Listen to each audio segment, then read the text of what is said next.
Aries. So I'm going to do a 12-month forecast. It's just going to be a quick overview for each month, as I do it every year, and I really enjoy doing it. So there will be a little bit more on part 2, which is in subscription now. So if you want to check that out, if you're intrigued, then you can check that out in subscription. If you want to inquire about a personal reading with myself, please click the link under my bio or in description. So we're going to do 3 trimesters, and then we're going to do, I'm just going to get the cards out first, as I do on my 3-month forecast. So it'll be January, February, March, April,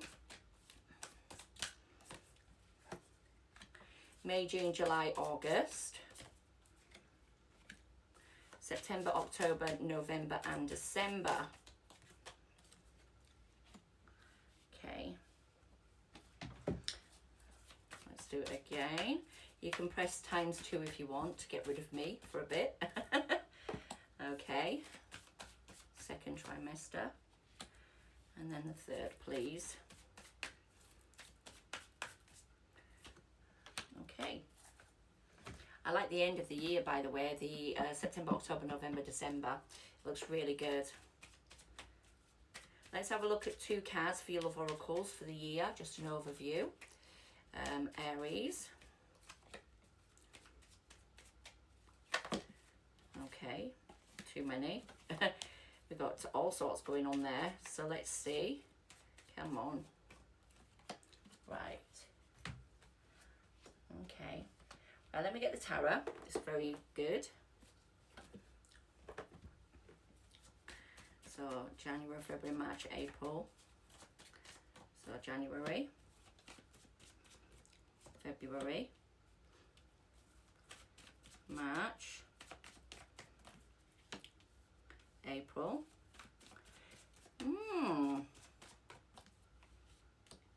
May.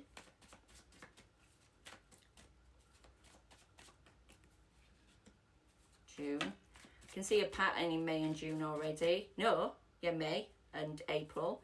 There's an ending to something, but you're moving forward in May. And then in June, you're independent or single or self-reliant. July. Nice happiness, but then that is Leo energy. And then August, there's a new beginning for you. September, you've got some good cards, but I think April and May might be a bit of a problem.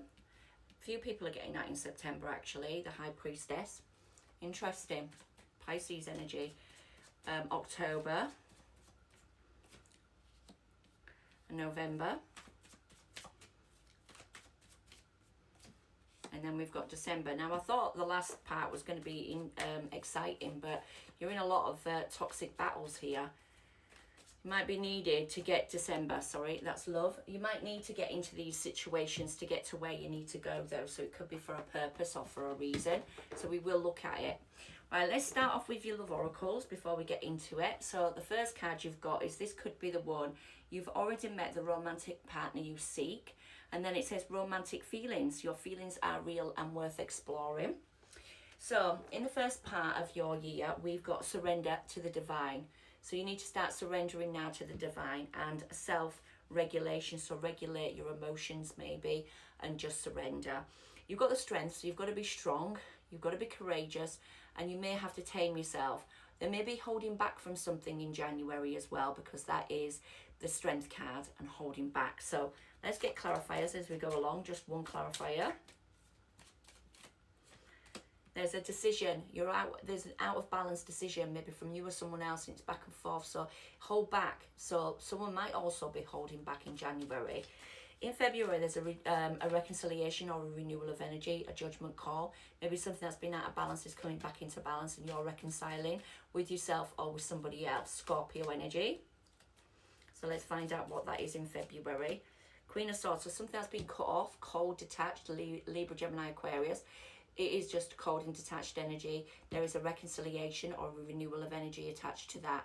This could be you renewing your own energy after a cut off, or feeling like you're determined now to let things go because you know your worth. It could well be that. But there is a wish fulfillment here. So there is a wish fulfillment on the horizon in March for you, which is springtime. So let's have a look at what that wish fulfillment is. This could be someone who sees you as a wish fulfillment, or you see a situation as a wish fulfillment. Oh, the strength and boundaries. Know your worth, hold back, or whatever this is. On a wish fulfillment, I don't quite understand. It could be you're dealing with a Leo, because I've got Leo quite a bit. But there's a boundary, or there's a defense in play. And there's also you knowing your worth on a situation. There is that strength saying you are courageous, or someone is strong and courageous on this wish fulfillment. But there is a lot of distance in it. So I don't understand why that might happen. There is a judgment, or there's a renewal of energy here, but maybe someone's not speaking up. In March, that's why it's saying surrender to the divine. In May, we've got a done, dusted, defeated energy. There's an ending. There's a completion of something. So let's find out what that is in May. May, please. Happiness. So there's something that's done, dusted, defeated, that is to do with your happiness or your fortune after difficulty. Let me get one more, because it could be that you are becoming happy again after an ending. So what is this? 10 of Cups. Yeah, High Priestess, some silence, something keeping to yourself, some sort of intuition. It could be getting signs and synchronicities to close something out, to go towards a new beginning in terms of your happiness. At the end of the day, you're moving maybe, so you're closing out a cycle in May and you're moving in, April, and moving in May, moving to calmer waters. So it says in the next trimester, which makes sense, a fiery climax approaches. That's a full moon in Aries, that's you. And it says face your fears. So maybe you have to close something out completely that you really wanted in happiness, because it's asking you to use your intuition so you can move forward to calmer waters, or you are moving to calmer waters, or physically moving. So let's have a look in May. Dropping burdens and moving forward, which is fantastic. Let's have a look at June. We've got you being independent, self-reliant, self-sufficient, and you're very confident in June. Very confident indeed, actually. You're feeling really positive about something. You're feeling in control of your life, or in control of yourself. In July, you've got the Sun, which comes with a judgment, reconciliation, renewal of energy, Scorpio and Leo again. So you've got the Scorpio and Leo-esque energy all the way through this reading.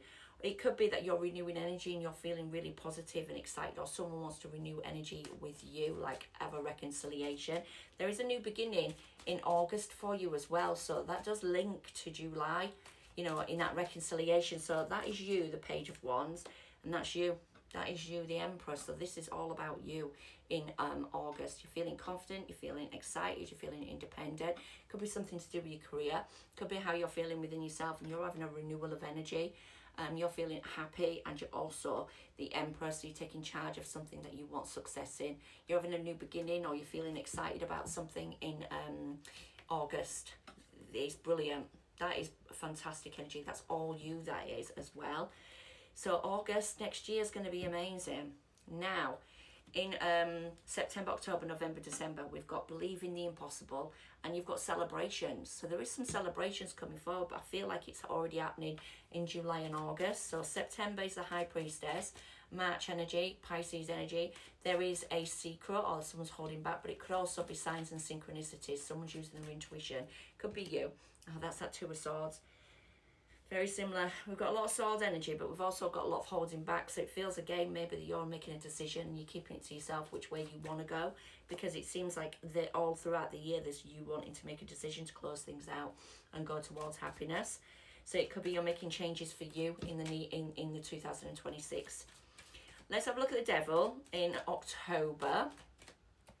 So the Devil in October is justice. So something that's been toxic and being horrible, or being like you felt bound and chained to, something that's not really been nice, or you've had to ground and root, you've got justice on, so there's a justice coming forward. Maybe that's where you get your celebration in October. So October is also Libra energy, and Libra does come with justice, remember. So there's a lot of justice over toxicity maybe that's happening in that month. So in November, we've got a battle, or you wanting to win at all costs. Maybe it's because you've got justice and now you want to win at all costs in something. So let's find out. There's a strategy that you're keeping to yourself and you're wanting to win at all costs in November. And it's to do with love, I'm guessing, because in December we've got love here, a connection. Or there's someone keeping a lot back in terms of a battle. So they're not opening up. But there is justice here in Devil. So there's something that's been toxic. There is some kind of like strategy to move forward in these 2 months to get justice. And anyway, in December, wow, this is an interesting read. December, you've got love, and you've got a Tower in love. But there's growth, birth, and nurturing. So there could be a sudden epiphany, Scorpio energy again. Sudden epiphany about love, and there's some growth, birth,